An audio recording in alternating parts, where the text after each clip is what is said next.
Dana Loesch, I want you to know that we will support your two children in the way that you will not. The shooter at our school obtained weapons that he used on us legally. Do you believe that it should be harder to obtain these semi-automatic and weapons and the modifications for these weapons to make them fully automatic, like bump stocks?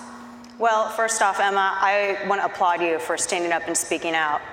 And for anyone who has ever criticized you or any of these students up here, including people who have been on my side of this issue, I don't think that anyone should deny you your voice or deny you your position because you are young.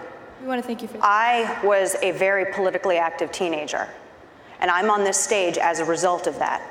Think of how far you all could go as a result of voicing your beliefs. Now, I want to answer your question, and I want to be allowed the opportunity, which is why I am here, to talk and have this discussion with you all and answer these questions. This is why I came down here. I don't believe that this insane monster should have ever been able to obtain a firearm, ever. I do not think that he should have gotten his hands on any kind of weapon. That's number one. This individual was nuts. And I, nor the millions of people that I represent as a part of this organization that I'm here speaking for, none of us support people who are crazy, who are a danger to themselves, who are a danger to others, getting their hands on a firearm. And we have been for over 20 years, and I have been screaming about this, which is why I'm here, because I have kids, and I'm not just fighting for my kids, I'm fighting for you, I'm fighting for you, I'm fighting for all of you, because I don't want anyone to ever be in this position again. I want everyone to think about this for 1 second. This goes right into your question. Do you know that it is not federally required for states to actually report people who are prohibited possessors, crazy people, people who are murderers? No? We've been actually talking about that for a long time. Let me answer the question. Let me answer the question. You can shout me down when I'm finished, but let me answer Emma's question.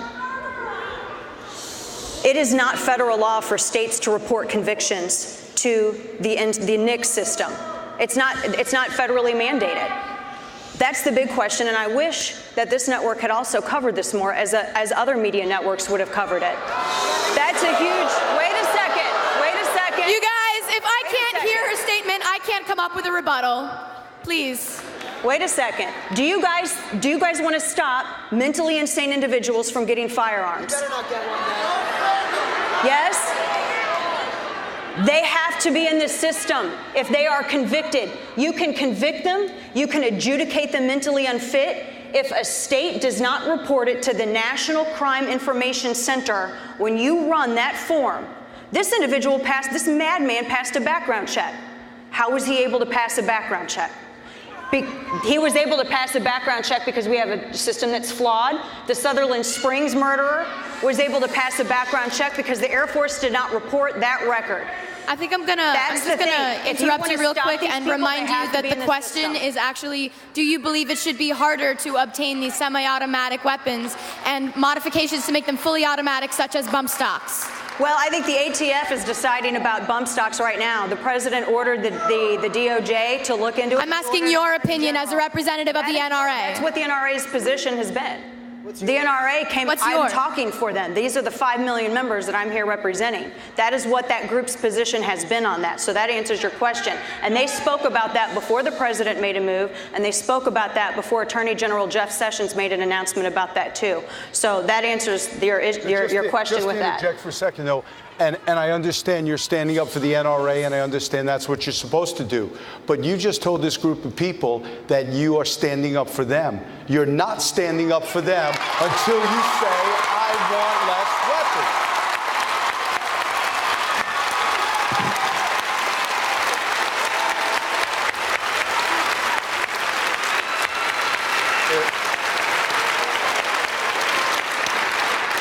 weapons. These people want three things. And I come here tonight with 39 years in law enforcement.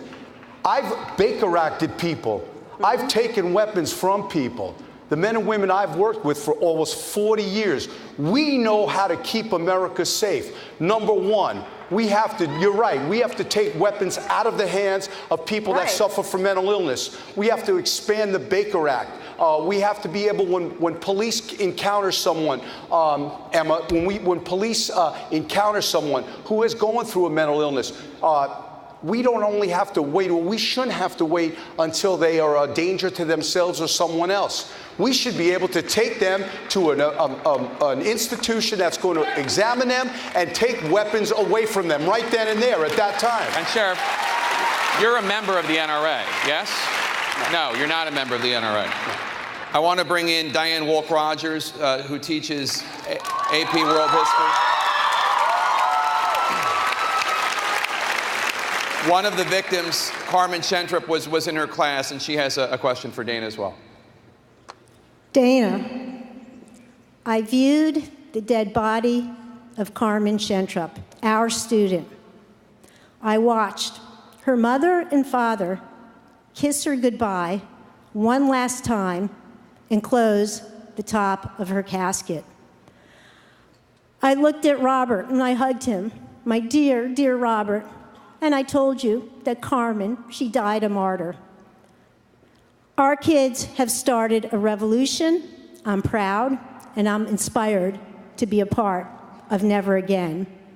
Now here's my question. I'm a history teacher. I asked my students to define terms for me.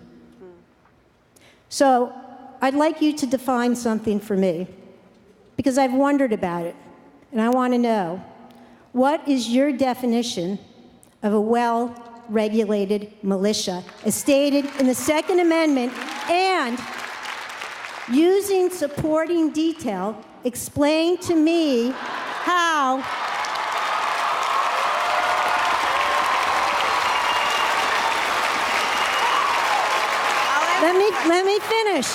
Let me finish. And using supporting detail, explain to me how an 18-year-old with a military rifle is well regulated. And the world, our country, our nation is going to grade your answer. Well, by all means. And I want to say as well, I as a parent, I see my kids and these students. I see my kids and the students that are here today. What you went through is horrid. I'm not going to pretend to understand what you went through. There are no words for it. It's monstrous, and nobody should have to endure that. I want to answer your question. George Mason was one of the founders, and he said, the militia is the whole of the people. It's every man, it's every woman. That is who the militia is. In the context of the time, a well-regulated militia meant an American man, an American woman, a citizen of the United States of America who could operate and service their firearm. How is an 18-year-old, that was in the context of the time. Yes. How now is an 18-year-old with a military assault rifle well-regulated?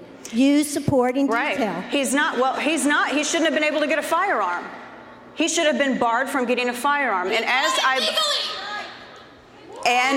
he should not have been able to. He should not have been able to purchase a firearm.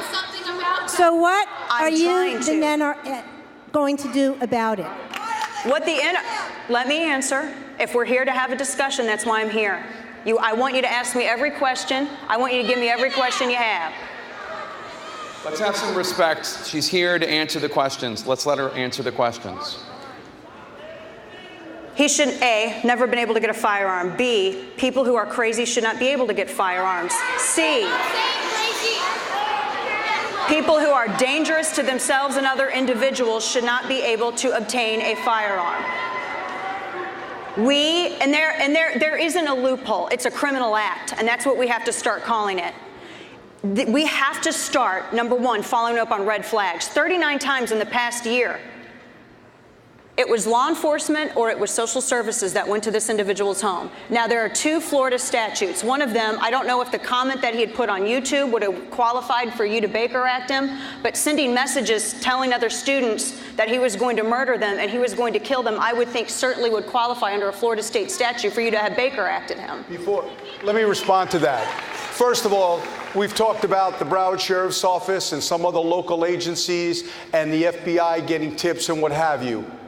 America, there's one person responsible for this act. That's the detestable, violent killer. He is responsible for this act. Nobody else but him. There's three things we need to do in America to keep America safe. Number one, we have to use through crime prevention, through environmental design, build schools differently so they're harder to penetrate.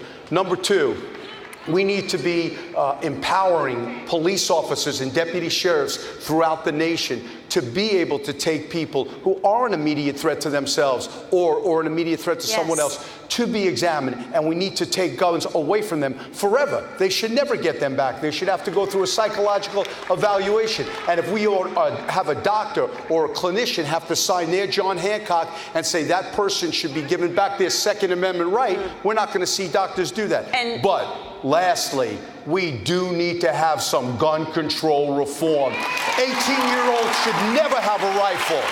An 18-year-old kid should not have a rifle. 18-year-old kid, they're not adults yet. They're in high school. These kids should not have a rifle.